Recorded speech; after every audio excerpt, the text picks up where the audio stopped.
नमस्कार दोस्तों, स्वागत है आप सभी का हमारे चैनल आयुर्वेदा एक्सपर्ट पर। दोस्तों, आज हम जिस पौधे की बात करने वाले हैं उसके प्रयोग का इतिहास 4000 वर्ष पुराना है। इस पौधे का पता 1582 ईस्वी में लगाया गया था। इस पौधे का नाम है सर्पगंधा, जिसका लैटिन नेम रुवोल्फिया सर्पेंटाइना है।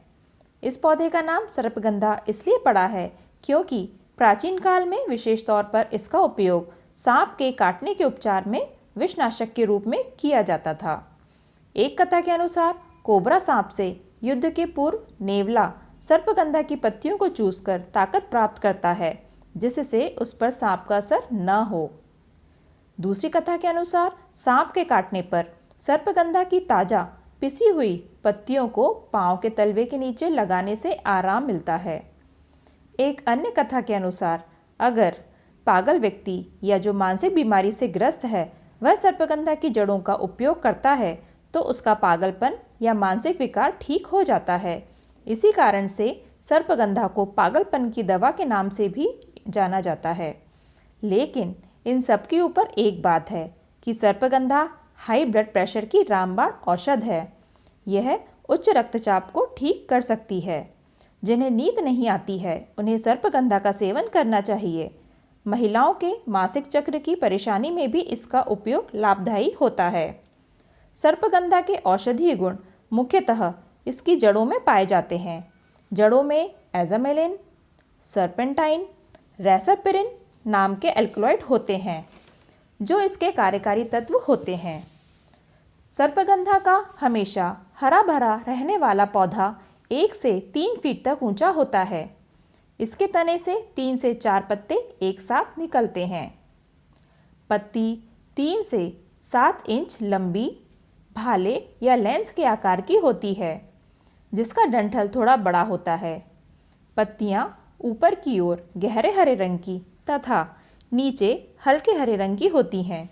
इसमें 8 से 12 सिराएं होती हैं। सर्पगंधा के फूल नवंबर-दिसंबर में लगते हैं। यह सफ़ेद गुलाबी गुच्छों में होते हैं।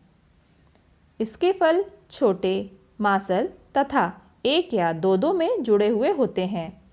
यह मटर के समान चिकने हरे और पकने पर बैंगनी काले रंग के हो जाते हैं। सर्पगंधा की जड़ का औषधीय प्रयोग होता है। इसकी जड़ मिट्टी में गहराई तक जाती है। जड़ें टेढ़ी मेढ़ी, जगह जगह गांठदार, लंबी धारियों से युक्त होती है। यह गंधहीन और काफ़ी तीखी तथा कड़वी होती है। इसकी छाल भूरे रंग की होती है। तोड़ने पर इसके टुकड़े छोटे और अनियमित निकलते हैं। दोस्तों, सर्पगंधा की एक और प्रजाति होती है जो सामान्यतः पाई जाती है और गलती से लोग इसे सर्पगंधा समझ लेते हैं। आप वीडियो में देख रहे हैं, यह वन्य सर्पगंधा है। इसका लैटिन नाम रुवोल्फिया टेट्राफाइला है। यह एक छोटा झाड़ीदार पौधा होता है। इसकी पत्तियां एक साथ 4-4 की संख्या में लगी हुई होती हैं। फूल गुच्छों में लगते हैं और हरे सफ़ेद रंग के होते हैं। फल गोलाकार, कच्ची अवस्था में हरे तथा पकने पर जामुनी सफ़ेद रंग या गुलाबी रंग के हो जाते हैं। इसकी जड़ लंबी तथा भूरी होती है। सर्पगंधा की जड़ में इसकी मिलावट की जाती है। इसलिए दोस्तों, ये ध्यान देने वाली बात है कि सर्पगंधा हम कौन सा ले रहे हैं। आप असली सर्पगंधा और जो मिलावट किया जाता है वन्य सर्पगंधा, इसके बारे में अंतर समझ चुके हैं। दोस्तों, सर्पगंधा को इंग्लिश में सर्पेंटाइन रूट या जावा डेविल पेपर कहते हैं। हिंदी में इसे नकुलगंध, धवल बरुआ, हरकाई चंद्रा, रासनाभेद कहते हैं। संस्कृत में धवल बिटप, चंद्रमार, गंधनाकुली कहते हैं। उड़िया में धनबरुआ, सनेचेड़ो, पाताल गरुड़, कन्नड़ में चंद्रिका, शिवरो की बल्ला, तमिल में चीवन मेलपोड़ी, तेलुगु में पालालगानी, बंगाली में छोटा चांद कहते हैं। दोस्तों, यह थी पूरी जानकारी सर्पगंधा की पहचान के बारे में। सर्पगंधा की पहचान के बाद इसके फ़ायदे जानना आपके लिए बहुत ज़रूरी है। साथ ही इसका प्रयोग कैसे करते हैं यह भी आपके लिए जानना बहुत ज़रूरी है। सर्पगंधा हाई ब्लड प्रेशर या उच्च रक्तचाप में बहुत लाभकारी होती है। यह हमारे हार्ट की बढ़ती हुई गति को सामान्य करता है। सर्पगंधा की जड़ों का रस हाई ब्लड प्रेशर में रामबाण औषध का काम करता है। रोज़ सुबह शाम सर्पगंधा की जड़ का रस सेवन करने से हाई ब्लड प्रेशर या उच्च रक्तचाप में बहुत फ़ायदा होता है। दोस्तों, मिर्गी या तनाव में यह भी रामबाण औषध की तरह ही काम करता है। यह मानसिक तनाव, चिंता, अधीरता को कम करता है। इसका शरीर पर एक हार्मोनल प्रभाव पड़ता है। 1 से 2 ग्राम सर्पगंधा जड़ का चूर्ण शहद या पानी के साथ सेवन करने से आराम मिलता है। दोस्तों, अनिद्रा में बहुत ही लाभकारी होती है सर्पगंधा। यह बेचैनी को कम करती है, शरीर को आराम देने, शांत करने और नींद के लिए बहुत ही अच्छी होती है। सर्पगंधा जड़ के चूर्ण में 2 ग्राम खुरसानी अजवाइन चूर्ण और बराबर मात्रा में शक्कर मिला लें। इसे रात को सोने से पहले सामान्य जल के साथ या घी के साथ सेवन करें। इससे आपको नींद बहुत ही अच्छी आएगी। आपकी इंसोम्निया या नींद न आने की बीमारी में आपको आराम लगने लगेगा। दोस्तों, मासिक धर्म के दर्द में भी सर्पगंधा असरकारक होती है। सर्पगंधा मासिक धर्म को समय पर लाने, मूड को अच्छा करने और मासिक धर्म का दर्द करने में मददगार है।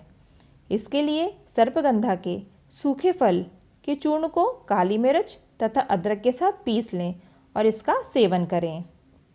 दोस्तों, काली खांसी में भी सर्पगंधा फ़ायदा करती है। छोटे बच्चे लगातार खांसने से घबरा जाते हैं और अंत में उल्टी कर देते हैं। उनकी सांस भी फूलने लगती है।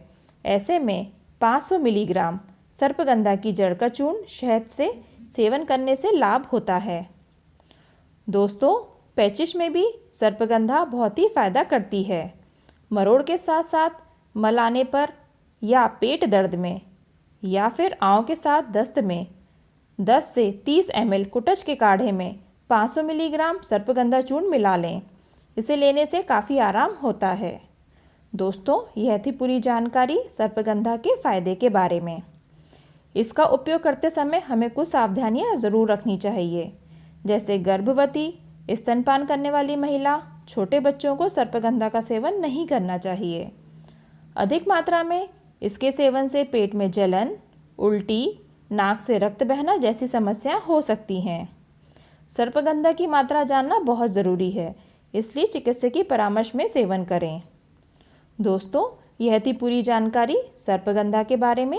आपको अगर मेरा ये वीडियो पसंद आया है तो इसे लाइक करें, हमारे चैनल को सब्सक्राइब करें। साथ ही अपने कमेंट्स कमेंट बॉक्स में लिखना ना भूलें। दोस्तों, आप सबका ये वीडियो पूरा देखने के लिए बहुत बहुत धन्यवाद।